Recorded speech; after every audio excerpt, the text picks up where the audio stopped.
Hello again. Here's another comment I want to share with my viewers.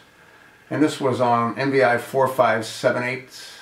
If nothing changes, nothing will change. It's another one of my famous quotes, like distract, divert, to deceive. That's also mine. Anyway, the viewer wrote, "You mentioned earlier Dare Lisa and Trey Gowdy as good candidates for House Speaker and Ted Cruz for Senate Majority. These are the same names that come to my mind. They stand out as true conservatives, but I don't think any of them have much of a chance because, one, the House GOP is not conservative, perhaps closer in character to Blue Dog Democrats a few decades ago, even though they weren't quote-unquote officially, end of quote, founded until the mid-90s. Two, many wait for Gowdy and Issa to criticize Boner. They haven't. Perhaps they're steaming mad at Boner's complicity with the presidents, but their silence is definitely weak.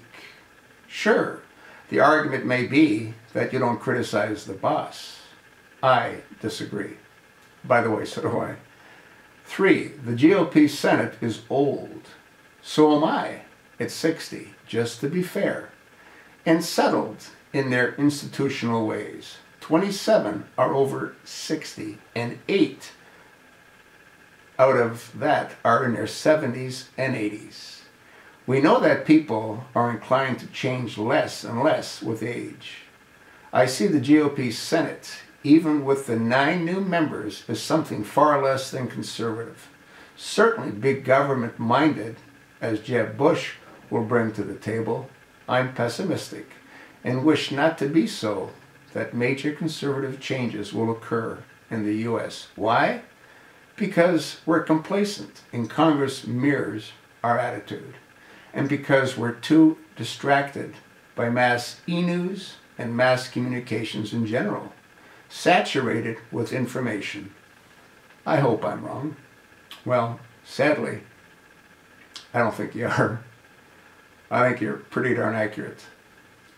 And having people that are in their 70s and 80s, most of these folks have lost their minds to a certain degree. And they need to be removed from power. But who's going to remove them? They've designed the system to allow them to continue to live as elitists until they either die, which some of them have died, while still serving. I love that word, serving. The only ones they serve is themselves. I gotta believe, and I've said this in a number of videos, if individuals like John McCain were analyzed for their mental abilities, individuals like Nancy Pelosi and Dianne Frankenstein, there would be a lot of folks no longer in Congress. Nor would there be a lot of folks in Congress if they were randomly drug tested. And I've made countless videos on that as well. You know, you have to ask yourself a question: why are pilots that fly commercial airplanes randomly drug tested? Why are police drug tested? Why are military individuals drug tested? Why aren't members of Congress? It's completely insane.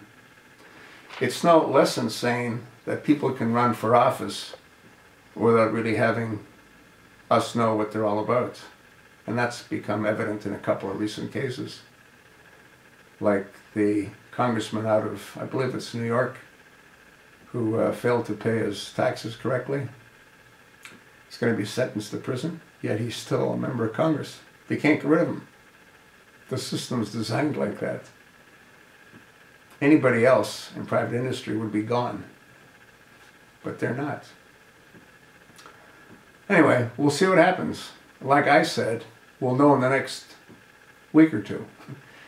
If nothing happens, and if things remain as they are, if nothing changes, nothing will change. It's really that simple. Once again, the good news is we'll know relatively soon. This isn't going to take us 2 months, 3 months. It'll take us less than 2 weeks. if John Boehner remains in power and if Mitch McConnell remains in power, it's over. It's been over for a long time. But it'll just be more obvious. That's sort of what I think. So what do you think?